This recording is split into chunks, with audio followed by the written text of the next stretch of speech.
Hello seasonal adventurers, I'm still at the Sky Garden. Grateful for a drinking station. A free water dispensing station.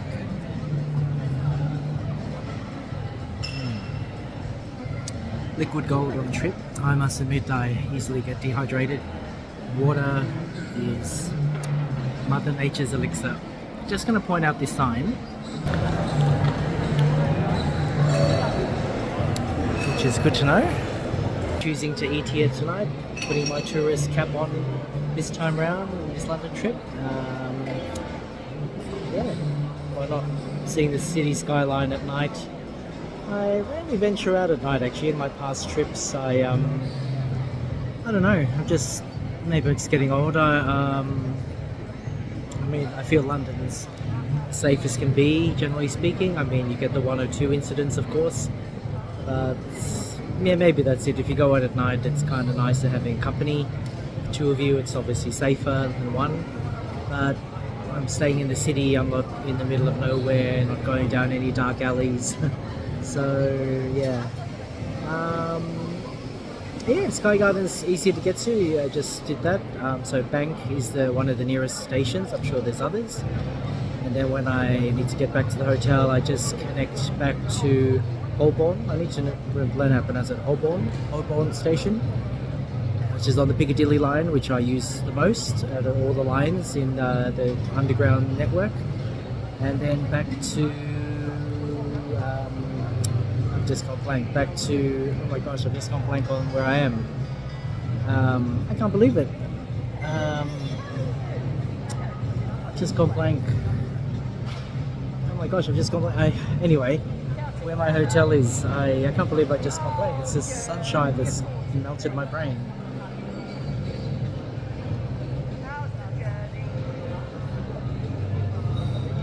Anyway, London's so well connected. It's it makes me wish Melbourne was more like that in terms of the underground network. You can pretty much almost get anywhere around the city of London through the tube. Okay, oh, this is so refreshing.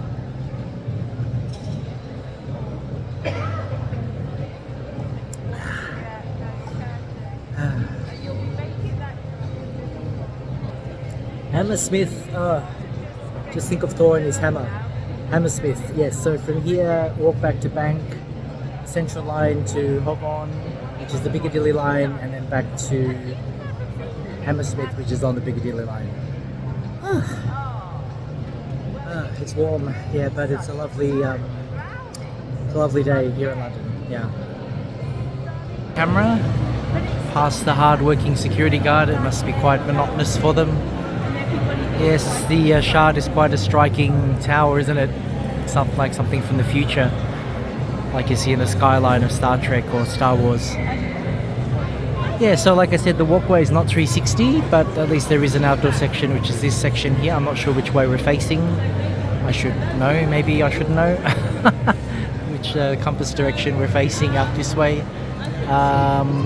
Yeah, so it'd be nice to see it at night, glittering with the city lights. Yeah. Alright, that's another one of my structured activities for London. Earlier today was the John Soane Museum. I highly recommend it. I highly recommend you go on the tour, especially if you get tour guide Philip, very knowledgeable, and I can see he enjoys what he does. And then onto the Sky Garden here. I won't be using my 4 o'clock ticket because I'm already up here. I just booked as a backup just in case I was somehow longer or delayed at the John Soane Museum. And then, yeah, this couple of hours or so later, maybe 3 hours later, if I got in around 2:15, 3, 4, 5, 6, about 4 hours, and then I have dinner at the Darwin Brasserie. Yeah, amazing. I think just taking a moment to reflect on my overseas trips. I mean, I'm very grateful I'm able to do that. It's because of my full-time job at my current job that's allowed me to do so. I've lived at home before moving into my own apartment, so I haven't had to deal with rent or housemates, or that's my cheese during fighting over bits of food in the kitchen, sharing bathrooms, sharing communal spaces. I think I do work better on my own. I don't know. I've never lived in a share house, so I can't speak from experience. But I think I'm very much a creature of habit. If I, place this glass here at the kitchen table in my apartment, I expect it to be there the next day. Well, especially being myself, it would be a ghost that would be moving it otherwise. So just in terms of travel, I am beginning to agree. I am a little bit skeptical or critical of myself that I don't grow wiser in my old age. I don't know about wiser, but I am appreciating travel a lot more, especially since, the pandemic that hit the world. I'm very grateful that we can all travel again as freely as we are. Just glancing around, I'm just handing around. You might see one or two people wearing masks, but I forgot to bring a mask with me. I'm sure you can still buy them at chemists, or hotel concierges might have them. I was expecting like a safety pack to be handed out on aircrafts before I got on board, but I wasn't offered anything like that. So I've not had to wear a mask. So because it's personal preference, of course, safety first. I've had my 5th COVID injection before this trip. I know that's no guarantee. I know people who've been inoculated and they still got COVID. So it's just the luck of the draw, I suppose. I feel, I don't know, more content, maybe more, I don't know what's the word, like, I don't know how to describe it. I just feel maybe more at ease. I suppose you should be feeling at ease. I mean, I'm easily an anxious person. People know I joke that the Mr. Men book has been named after me, which is Mr. Worry, and that's me to a core.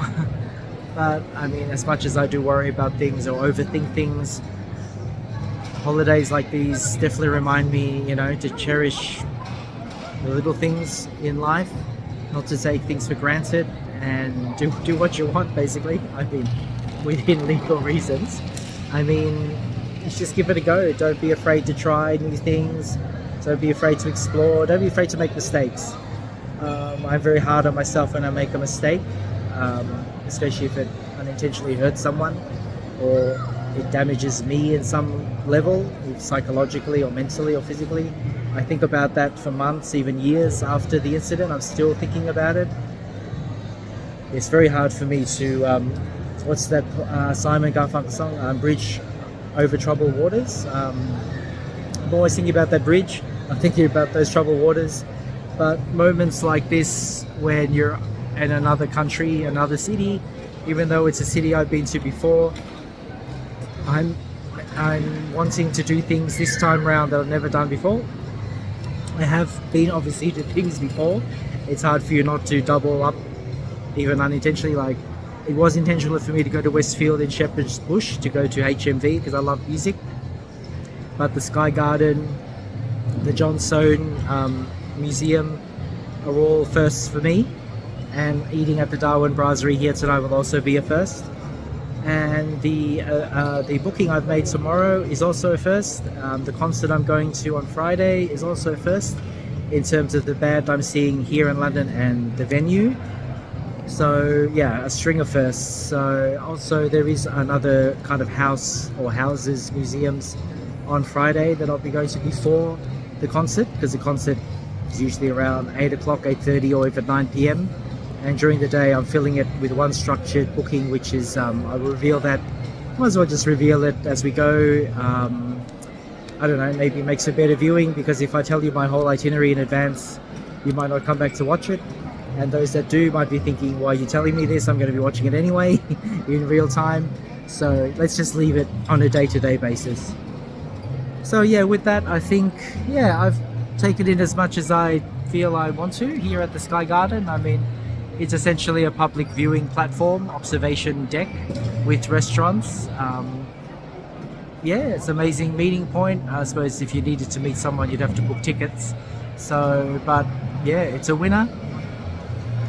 A city like London that's ever growing, I think it's an amazing addition to the city.